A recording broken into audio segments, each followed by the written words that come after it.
Aula 10, orientação doutrinária em casos de atendimento fraterno. Essa aula é um pouco menor, tá? Estudaremos nesta videoaula alguns casos de atendimento fraterno com as possíveis orientações doutrinárias que poderemos oferecer em cada situação. Caso 1, senhora, mãe de 3 filhos, refere que aos 16 anos realizou um aborto, após ter engravidado do namorado que não quis assumir a paternidade. Diante da conjuntura, por temer muito a reação do pai, conseguiu recurso para realizar o aborto em uma clínica clandestina. Então, no primeiro ponto, a gente já entende a gravidade da situação, que é o aborto, que é ainda a busca de uma clínica clandestina, onde o negócio pode ser mais feio ainda, que ela pode vir a desencarnar. De lá para cá, nunca conseguiu se libertar do sentimento de culpa, tendo sonhos constantes nos quais está mergulhada num poço de sangue cheio de fetos. Então aqui a gente vê que usou a mesma simbologia, poderia ser outra simbologia, mas o que importa para nós é entender que ela sente culpa pelo que ela fez. Na maioria dos casos da pessoa que aborta, ela tende a muitas vezes se arrepender no futuro. Né? Às vezes não é imediato, às vezes pode ocorrer no futuro. Tem pessoas que demoram bastante tempo para realmente sentir isso. Presentemente, tem tido depressão, que piorou após o nascimento do seu terceiro filho. E aí que está a coisa. Hoje, com 3 anos, que inclusive em alguns momentos no qual ele está mais introspectivo, diz que ela é má por ter matado o neném. Como eu falei, muitas vezes o feto que não vingou pode voltar pela mesma mãe, e aí, nesse caso, através da mediunidade, a criança pode manifestar algumas falas que fazem com que a pessoa que já sente uma culpa pelo que fez possa ainda ser cobrada daquilo. Né? Quando ele diz isso, seu sentimento de culpa piora, bem como a depressão, pede ajuda para minorar o seu drama. Bom, o melhor caminho nesse caso é, primeiro, recorrer à terapia para ter ajuda para ela. Ela precisa de ajuda profissional. Ela precisa do acolhimento na casa espírita para que ela entenda as consequências das nossas escolhas, mas ao mesmo tempo que Deus nos recebe, mesmo quando a gente erra, mesmo quando a gente faz escolhas equivocadas, mesmo quando a gente trilha caminhos difíceis. Deus está sempre de braços abertos nos recebendo. Ela não está ali para ser julgada pelo que ela fez. Ela está ali para ser orientada e auxiliada com muito amor e carinho. Nesse processo, ela enfrenta a dificuldade com um filho pequeno, que muito provavelmente ali pela mediunidade se manifesta como o espírito que foi abortado. A orientação para ela pode ser a seguinte: primeiro, a solução para esse problema é sempre o amor. Então ela vai ter que entender que, independente do que ela ouve do menino, ela deve amá-lo e ela deve educá-lo com o melhor que ela tem a oferecer. Segundo, existe uma forma de você falar com o espírito da criança diretamente, que é durante o sono. Põe ele para dormir. Na hora que ele dormiu, você vai do lado da cama e você vai conversar com ele. Meu filho, o que aconteceu no passado, eu me arrependi. Mas hoje, graças a Deus, você pôde voltar por mim. E eu te amo muito. Eu errei, mas você continua sendo importante para mim. Quando você conversa com ele dessa forma, ele em espírito desdobrado durante o sono está ouvindo tudo. E tudo o que ele precisa é sentir segurança, porque quando vem através da mediunidade essa lembrança do aborto, dele ter sido rejeitado, ele se sente inseguro. Um de cada vez.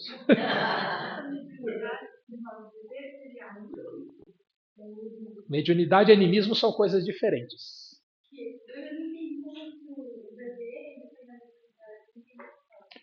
Ele não é um bebê, ele tem 3 anos já.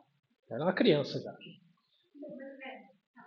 Ok? Mas até os 7 anos é comum a criança ter maior afloramento da mediunidade. Ok? Então ele pode ter, através da mediunidade, a manifestação aí desse inconsciente profundo do que aconteceu, né, na outra tentativa de encarnar. Pode ser um efeito anímico? Pode ser um efeito anímico, ele mesmo, né, em desdobramento, vendo com a dupla vista, por exemplo, o que aconteceu, e aí só que ele é uma criança, ele não consegue manifestar com palavras claras tudo o que ele está vendo, o que ele entende. O fato é que, de alguma forma, ele tem a consciência do que aconteceu. Pode não ter sido ele também. E, às vezes, o espírito que foi abortado pode estar querendo, através da criança, prejudicar a mãe. Muitas são as variáveis também, mas o fato é que o que ele precisa é se sentir amado. Ele precisa se sentir amparado, protegido. Porque o que ele transmite é o medo de que a mãe venha fazer com ele o que ela fez com o bebê anteriormente. Ok? Então é só até os 7 anos. Depois. Normalmente, até os 7 anos, a criança tem os chamados amiguinhos invisíveis. Eu ia falar que os meus tinham, mas aí. Só que a mediunidade, ela pode se manifestar em várias etapas da vida. Em várias etapas da vida. Então é só até os 7 anos? Não. Não, mas aí funciona essa questão de falar em companhia. Sim, sim, sempre, isso sempre vai funcionar. Eu venha pensar em algum tipo de resgate, tal. Meus filhos estão com 22 e 25. Se eu me debruçar ali sobre isso, pode funcionar. A única coisa que vai acontecer é que ele vai acordar e falar: o que você está fazendo, mãe? Sai daqui. Não, a minha parte eu tô fazendo, né? Não, de verdade. Sim, sim, você pode fazer. Sim. No caso dos adultos, é um pouco mais fácil você fazer isso até mesmo à distância. Durante, então, você vai dormir, você pode falar. Se você tem desavença com alguém, você não consegue conversar com as pessoas, você não consegue resolver, antes de dormir você vai falar com o seu anjo da guarda, com Deus, com quem você quiser, e você vai pedir o seguinte: Senhor, peço que durante o meu sono eu possa ir no plano espiritual e me encontrar com o espírito de fulano, com quem você tem desavença, sob o amparo dos nossos mentores, o que torna todo o cenário diferente porque ele está protegido. E eu quero levar para ele amor, paz, tudo que eu tenho de bom no coração. Eu não vou cobrar, eu não vou criticar, eu não vou acusar. Eu vou só para doar o que tem de bom. Fazendo isso todas as noites, com o passar do tempo, você vai ver que a pessoa baixa a guarda. Você não conseguia conversar, aí você vai conseguir conversar aqui, no plano material, acordado. E aí você vai ter que ter a sua conversa direta. Não foge disso. Não, mas já é diferente. Eu fiz isso com uma sogra. Eu fiz isso com uma sogra. Funciona.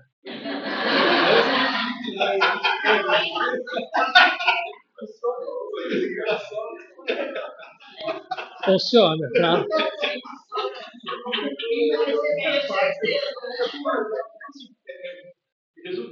Ela, por ciúmes da filha, por ser evangélica e eu espírita, ela me odiava. Ela me odiava. Ao fazer isso, eu percebi que ela foi baixando a guarda. E aí eu consegui conversar com calma, mostrar para ela que eu não estava ali para roubar a filha dela, que eu não tinha nada contra ela. E passou um tempo, uma vez ela disse para mim: Nossa, vocês espíritas são muito caridosos, né? Falei: Olha que legal, tá começando a enxergar um pouquinho. Quando encerrou o meu relacionamento com a filha dela, ela me amava mais do que os filhos. Mas foi um processo, né, de trabalho, de convivência, e que a gente precisa entender que não é da noite para o dia. É um esforço que a gente faz. Né? Diga, minha amiga. Você ia falar da sogra. Ah, não é da sogra. Não, mas eu ia dessa questão da noite, porque realmente já funcionou comigo também. Então, antes de dormir, eu pedi, enfim, Lori. Tem spoiler. Não, aí também. Muito bem. Caso 2. Senhora está muito preocupada com o seu filho de 18 anos, que não quer trabalhar, parou os estudos ainda no segundo grau e tem andado em má companhia. Ela suspeita que ele está usando drogas devido a um comportamento estranho que ele tem apresentado, pois tem estado muito agressivo, violento, com os olhos muito vermelhos e lacrimejantes. Uma amiga disse que ele está com encosto, mas não é o encosto do banco, não. E que era para ela procurar um centro espírita para fazer um trabalho para tirar esse encosto dele. Olha as desinformações, né?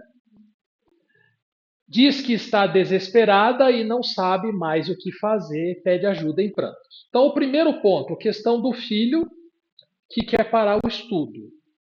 Precisa de diálogo, precisa entender o que está acontecendo, o que ele está vivendo na escola, por que ele não quer estudar. Segundo ponto, dizem que está em más companhias. Precisa conhecer esses amigos, precisa realmente ver se são más ou boas companhias. Terceiro, a questão dos olhos lacrimejantes e vermelhos.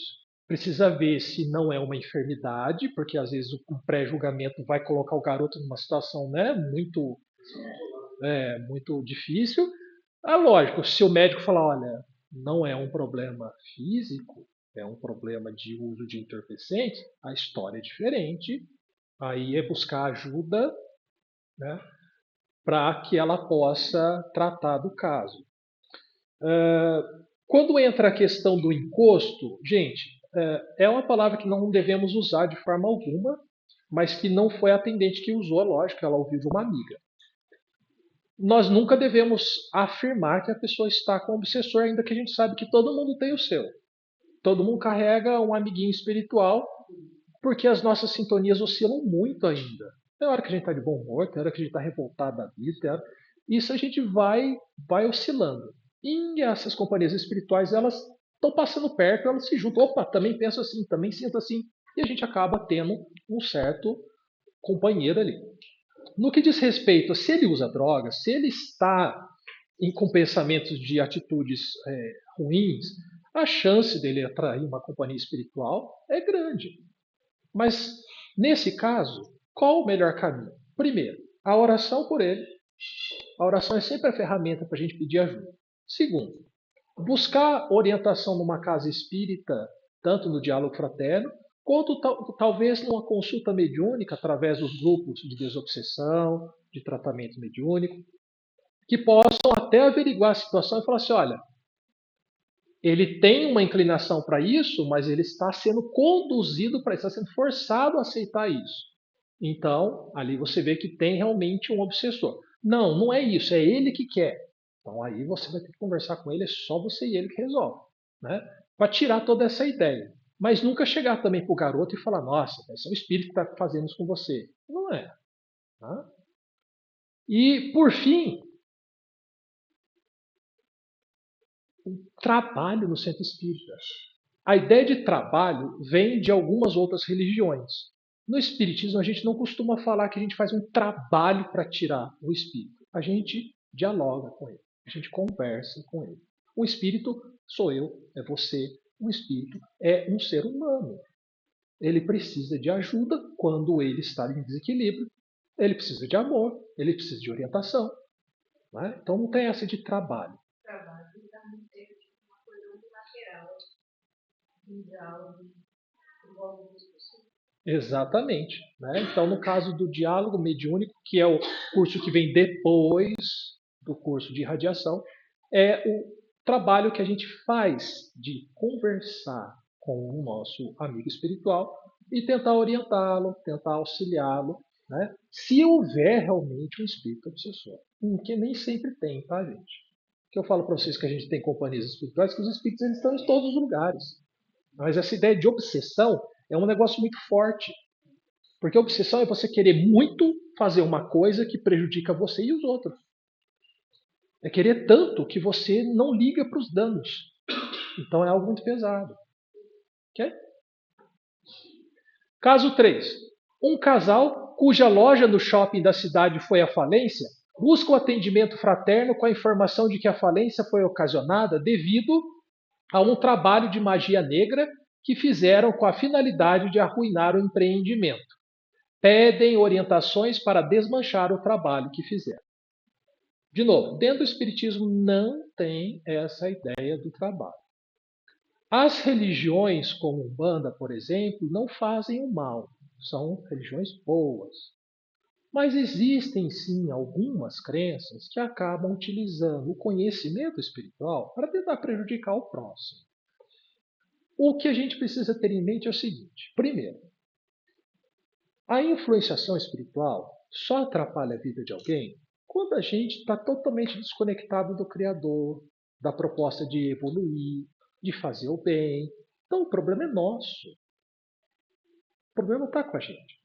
Energias de inveja, de ciúmes, todas essas, nós estamos ao redor delas constantemente. A gente está mergulhado na vida. Tem pessoas que me invejam, tem pessoas que invejam vocês. E como é que a gente se protege?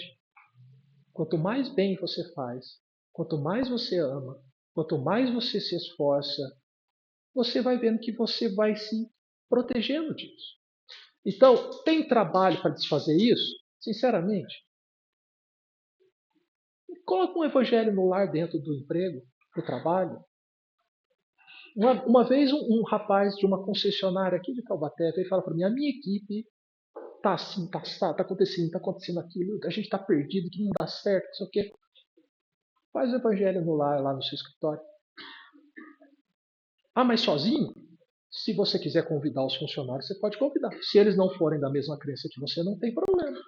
Faz uma oração e depois você faz o seu evangelho, né? O que importa é você começar a trocar as energias que estão ali. E é você elevar a sua própria energia. É você que está também envolvido nisso. Ele começou a fazer e ele começou a perceber que as coisas começaram a melhorar. E aí ele falou assim: até o meu relacionamento com os meus funcionários melhorou. Oi? Exatamente. E às vezes a gente acha que não, são os outros, né? Mas envolve todo mundo, mas principalmente quem é o proprietário, que às vezes não está percebendo, que está mergulhado muito no pensamento materialista, né? Nossa amiga está passando mal. Está no banheiro. Mas, entenderam? Então, muito cuidado com essa ideia de trabalho, essas coisas. Nunca falar para a pessoa: nossa, tem um trabalho mesmo, tem um negócio montado lá. Né? Tá bom. Caso 4. Senhora espírita busca o atendimento fraterno para obter ajuda numa decisão que precisa tomar. Primeiro ponto. Atendimento fraterno decide alguma coisa? Que bom. O esposo é alcoólatra e muito agressivo quando bebe. Quando isso acontece, ele bate nela, dizendo que vai matá-la. Inclusive, a mesma violência ele usa com os 3 filhos pequenos. O primeiro ponto que a gente vê aqui é uma questão séria que coloca a vida em risco. Qual o caminho?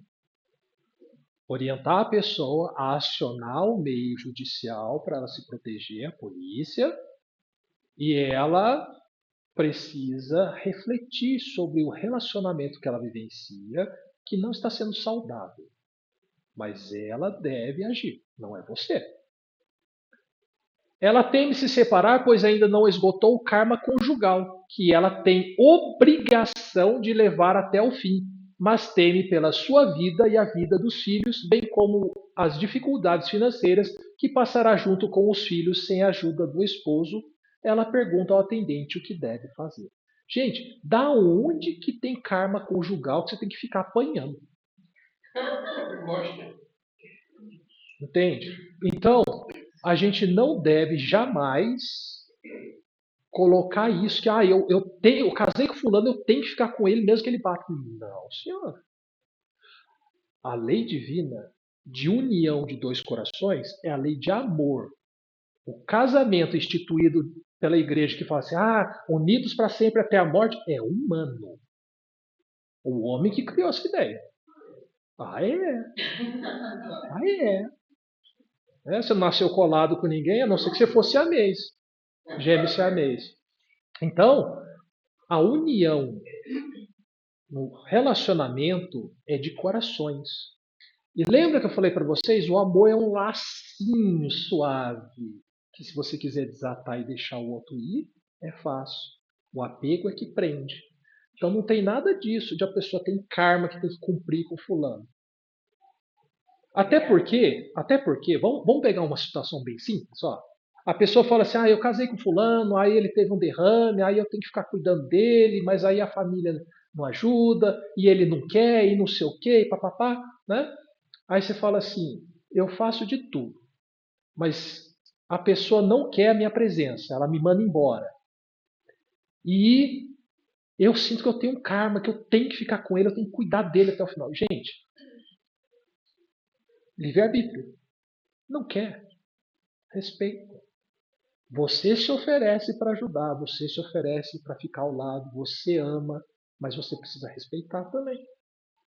Então não é isso de que porque você é casado, você tem que ficar junto. Existem situações em que você realmente vai acabar ficando junto, que a outra pessoa perde totalmente a condição de agir, de falar, de manifestar-se. Mas aí também você que precisa fazer isso querendo, porque não tem caridade feita sem sentimento. Eu tenho que ficar por obrigação. Não é caridade, gente. Não conta. Tem que ter sentimento.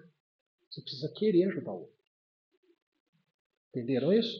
Então, no caso da pessoa que está sendo espancada, desculpa. Ela precisa entender a diferença entre amor e apego. Ela precisa entender que relacionamento tem que ter amor, não agressão. Né? E orientá-la a procurar assistente social, os meios para que ela possa entender melhor sobre os direitos dela, advogado, entre outras coisas. Porque senão, corre o risco de vida. A pessoa, numa dessa, ele espanca e mata. Oi? Né? Exatamente. Tá? Caso 5. Senhora com sintomas de nervosismo, muita ansiedade e crises de pânico. Ela acorda várias vezes à noite com sensação de sufocamento e com sensação de morte iminente, como se alguém a estivesse esganando. Já passei por isso, gente. Algumas vezes tem as mesmas sensações durante o dia. Segundo uma amiga, são problemas de mediunidade e que ela só melhorará se desenvolver a mediunidade num centro espírita. Pede ao atendente fraterno orientações de como iniciar a prática mediúnica no centro espírita. Primeiro ponto: síndrome do pânico, esses despertares no período da noite, né? Quando você acorda com falta de ar, coração disparado, parece que você vai morrer, vai ter um ataque cardíaco. Eu sempre orientei a pessoa no sentido dela realmente passar no tratamento mediúnico, dela estudar e se proteger, dela fazer o evangelho no lar. Mas eu acho que a espiritualidade queria que eu vivesse a experiência para que eu pudesse melhor auxiliar. E de repente eu tive isso. Do nada eu comecei a acordar às 3 horas da manhã. Parecia que eu ia ter um ataque cardíaco. E eu fui parar no hospital de madrugada. Chamamos a ambulância. Eu não conseguia levantar da cama. Eu não conseguia gritar para pedir ajuda. Não tinha força. Fui parar no hospital, trêmulo. O médico fez os exames. Você não tem nada. É estresse. Só que eu falei, é muito estranho, a minha vida está tudo bem, eu não tenho estresse, não tem motivo para isso. E daí eu tomei a decisão. Falei, se acontecer de novo, que não acontecia durante o dia, só de noite, se acontecer de novo, eu deixei o Evangelho, o livro do Evangelho, na cabeceira. E aconteceu. Aí eu consegui sentar na cama, estiquei o braço, que já era difícil até de pegar ali. Estiquei o braço, peguei, abri e comecei a ler em voz alta. Foi passando, foi passando, foi passando. Segunda noite, mesmo acontecimento, mesma ação. Foi passando, foi passando. Terceira noite. Aleatório. Terceira noite. Foi passando, foi passando. Não tinha mais nada. Aí eu descobri isso, que um dos recursos é a gente entender que muitas vezes a gente sofre com o processo obsessivo e que a gente precisa fazer o nosso esforço para se proteger também. E aí, pessoas passaram pelo diálogo fraterno com esses sintomas e eu orientei, elas fizeram a mesma coisa e tiveram o mesmo resultado. Não significa que ela não deva passar no psicólogo, ver sobre, o psiquiatra, sobre medicamentos, essas coisas, caso ela tenha realmente uma síndrome do pânico. Tá? Mas vocês podem falar para ela, faça o tratamento com o médico e ao mesmo tempo deixa o evangelho na cabeceira. Sentiu qualquer coisa, senta, faz a leitura. Porque parece bobo, gente, mas foi o que me ajudou naquela época. E eu passei porque eu precisava entender como lidar com isso. Tá? Caso 6.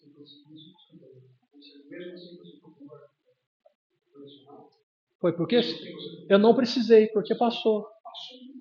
Porque se não passasse, certamente eu teria que buscar ajuda. Porque eu falei, eu fui no hospital. A primeira ajuda profissional que eu fui, eu achei que eu estava morrendo. Né? E era uma sensação muito ruim, muito, nossa. E quando eu vi que, poxa, não era, eu estava bem de saúde, então se minha saúde não está mal, o problema é espiritual. Então eu separei uma coisa da outra. Tá? Caso 6. Senhor busca orientação para seu filho que tem estado muito irritado e agressivo. Ao mesmo tempo, tem tido muita melancolia, ficando horas a fio trancado no quarto, sem querer nem ir à faculdade. Inclusive, tem falado que é melhor morrer do que continuar a viver uma vida sem sentido. O pai diz que está desesperado, pois acredita que o seu filho está seriamente pensando em suicídio. Porém, ele recusa qualquer tipo de ajuda, não sabe mais o que fazer. Aí a gente entra naquele caso que não adianta você falar a pessoa leva no terapeuta porque ele não quer ajuda. Ou você vai amarrar ele e levar à força, mas ainda assim o terapeuta talvez não consiga ajudar. Então o caminho é aquela oração que eu falei para vocês, que faz antes de dormir, você pode conversar com o espírito dele lá no plano espiritual e ali começar o processo de ajuda. Percebeu que ele ficou menos irritadiço, que ele começa a te ouvir mais quando está acordado? Aí você começa a sugerir para ele que busquem juntos a ajuda com o terapeuta. Então, primeiro você abranda, mostra que você está presente, mostra que você o ama, acolhe, depois você leva para o tratamento. É um caminho. Né? Podem ter outros? Pode. Tem gente que prefere já tacar a medicação logo de cara e deixa dormindo. Né?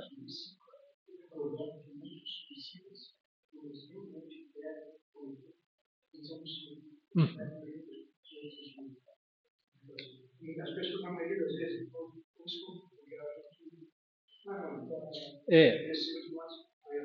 tem que tirar essa ideia de que é frescura, tá? Não é. Depressão é um caso sério, precisa de cuidado, precisa de tratamento. Ela envolve, às vezes, a questão física e ela pode envolver a questão espiritual. Tá? Nunca olhar para isso como frescura. Caso 7. Jovem de 25 anos, espírita 10, busca orientação quanto à sua tendência à promiscuidade sexual. O caso não tem nada a ver com o fato dele ser homossexual. O caso tem a ver com o fato de, independente de ser homo hétero, querer sair com a galera. Tá? Apesar do conhecimento espírita, que ele afirma ser bastante razoável, diz que tem uma tendência enorme a se relacionar com múltiplas parceiras, sem criar nenhum vínculo emocional, apenas as buscas sexualmente. Ao fazer isso, entra em conflito de consciência, sentindo-se muito culpado, principalmente devido ao conhecimento espírita que tem, pois sabe que, pela lei de causa e efeito, ao fazer as mulheres sofrerem, ele sabe que está criando sofrimento para ele também, pois, apesar de não querer nenhum vínculo afetivo, as parceiras acabam por se vincular afetivamente e, quando isso acontece, ele as despreza imediatamente. Se nós soubéssemos que toda vez que a gente busca despertar na pessoa algum interesse, que nós somos responsáveis pelo que nós estamos fazendo, que aquele que vai na intenção de uma noite de prazer apenas, vai assumir uma responsabilidade muito grande com o sofrimento que causa no coração do outro, nós jamais faríamos. Então, o primeiro ponto é a gente entender isso. Saber o que é certo, saber o que é errado. Coração não se brinca. Coração é algo que precisa ser preenchido com amor. Amor verdadeiro. Amor sincero. Não é apenas o prazer. O prazer é parte do relacionamento. Ele não é tudo. No caso do rapaz, ele tem o conhecimento razoavelmente suficiente para saber que está errado. O que falta para ele, gente? Caridosamente, falta vontade. Falta vontade. Se ele sabe o que é certo, falta vontade de fazer. É chamá-lo à razão sobre lei de causa e efeito. Você sabe o que você está fazendo? É pior para você. É pior para você. Ou você para e respeita o coração das pessoas, ou é você que vai sofrer a consequência disso. Oi, e aí, também, não é só em relação às afetivas, mas a própria regência também fica, né? Na verdade, não só o homossexual, mas o hétero também. Não É, sim, porque o que acontece? A gente se conecta nos centros de força a outra pessoa. Existe uma conexão espiritual que ocorre.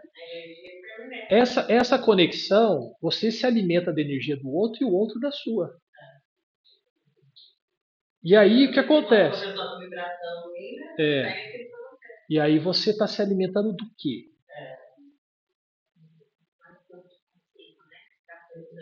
Exatamente. A coisa é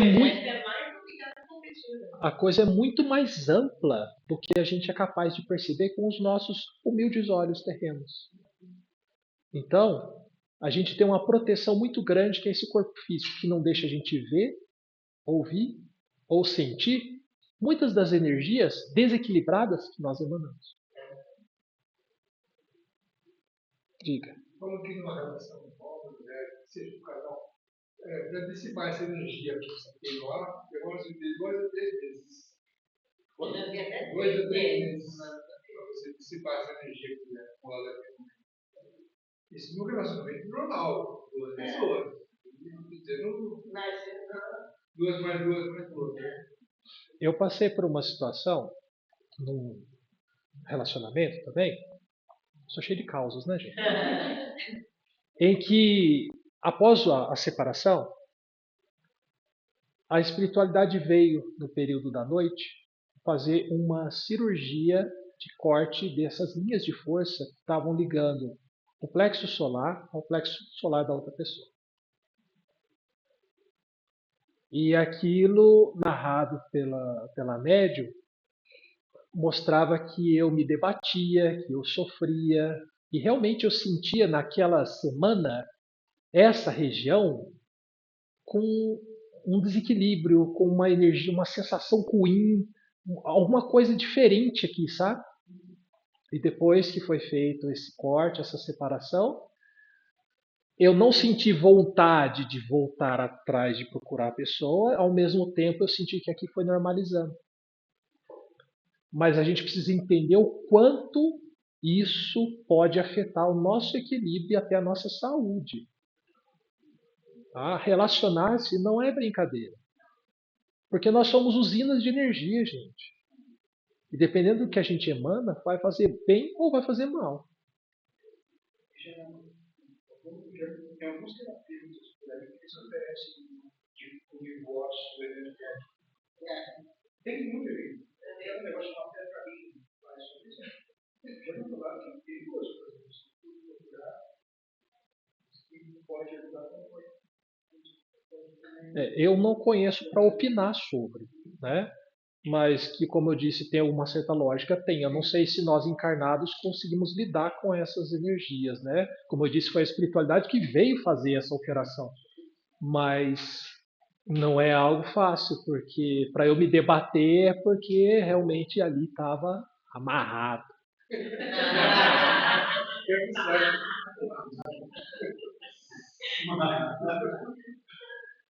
Tomou café especial, hein?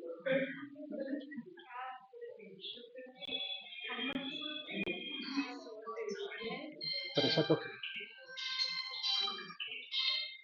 Pode falar. Por exemplo, no caso desse rapaz, ele tinha um tempo que estava errado, mas ele não tinha força, vontade para mudar. Sim, a vontade faltava. Muitas vezes algumas pessoas têm tudo vício, que nem um alcoólatra, sabe? Errado, a gente precisa de uma ajuda. Então, nesse caso, orientado para uma ajuda profissional. Sim, um sexólogo, algum terapeuta para poder ajudar. A questão da vontade até no alcoolismo também influencia muito. Não adianta você frequentar o AA e você não ter vontade de mudar, tá? Porque às vezes a pessoa ela não consegue, ela precisa Ela precisa de ajuda, isso é fato, tá? A gente reconhecer que a gente está doente, né? É uma doença. A gente está totalmente desequilibrado, a gente não está numa condição de, às vezes, lidar com isso sozinho. Então é buscar, assim, sempre a ajuda.